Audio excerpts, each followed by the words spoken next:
Hello guys, welcome to Concept Merci. My name is Rosemary and I'm going to tell you about the processes you are supposed to go through from the conception of you wanting to come to France till you get to France. So first of all, you would have to decide on the school you want to go to, whether you want to go to the university and do regular courses for masters or bachelors, or you go to the language school to do French as a foreign language. So to go through that, you would either have to apply through online, called the e-candidate, depending on the school, or you'd have to apply the traditional way where you print out the form, you fill it out, and then you send it to the school. So once you get admission, the next process is finding accommodation. And finding accommodation in France is very, very difficult if you are not living in France. Even with those living in France, they still find it challenging. So most property owners would want you to provide a guarantor who is a resident of France, and then at least 3 times your rent. And most people, due to trust issues, wouldn't want to. But then there are other options. You can be in a student residence called CRUZ. They are the section of the government, the French government, in charge of students. So they give accommodations that are very cheap relatively as compared to going outside.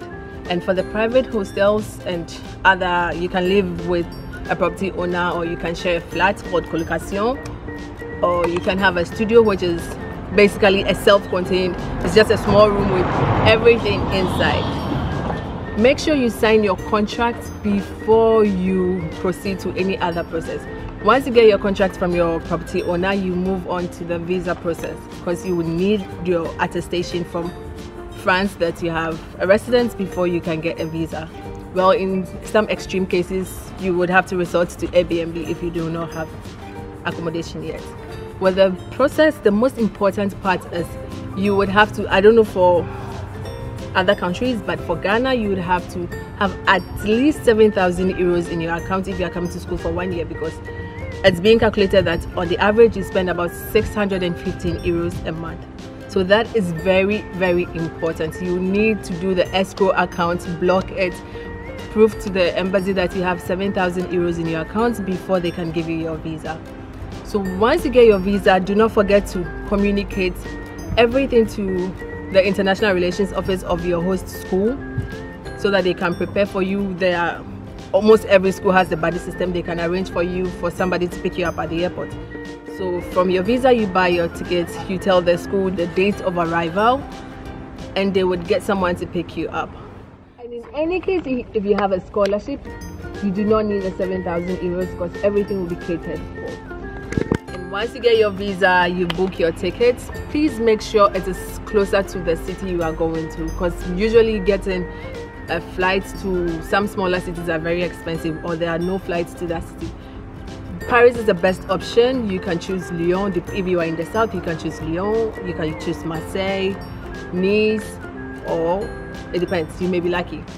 So on arrival, you would have to check the means of transport from the airport to your final destination. For some people, they would have to go by buses. For others, they would have to go with trains. Make sure you buy a train ticket or a bus ticket to get to your destination, because they are controllers and they may not care whether you just came or you are a resident already. So once you settle in, you have to report to school. You find your buddy may take you to school, or you'd have to use the directions given to you by the school to get to school and report yourself and do all the necessary applications and registrations for the semester. So once you are done with your school registration, you have to validate your visa. You have to go to the website ofii.fr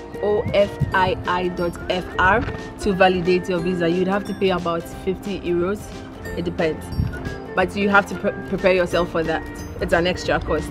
And then after OFI, you go ahead to open a bank account, which is very, very important to have a bank account.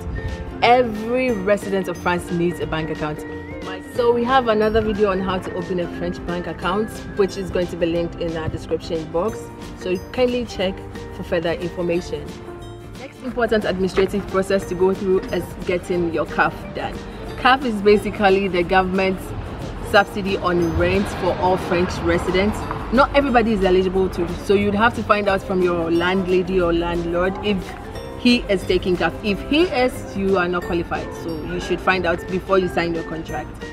And then you have to do a health insurance, which is also mandatory as an international student. The French government is very kind enough to put us all on their social security system. So you just go to ameli.fr, ameli.fr.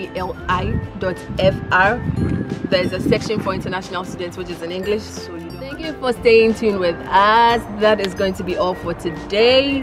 For the rest of the information, my colleagues and I would give you step-by-step in-depth information, so just stay tuned. For any other information, in case you have doubts and other questions, feel free to contact us. Let's get interactive in our comment section, or you contact your Campus France office. You can check on their websites, which will be put in the description box, or you can just walk up to their office. Thank you so much for being with us today. This is Concept Merci. Stay tuned, give us a thumbs up if you like this video, share with your friends, don't forget to subscribe. It's bye for now.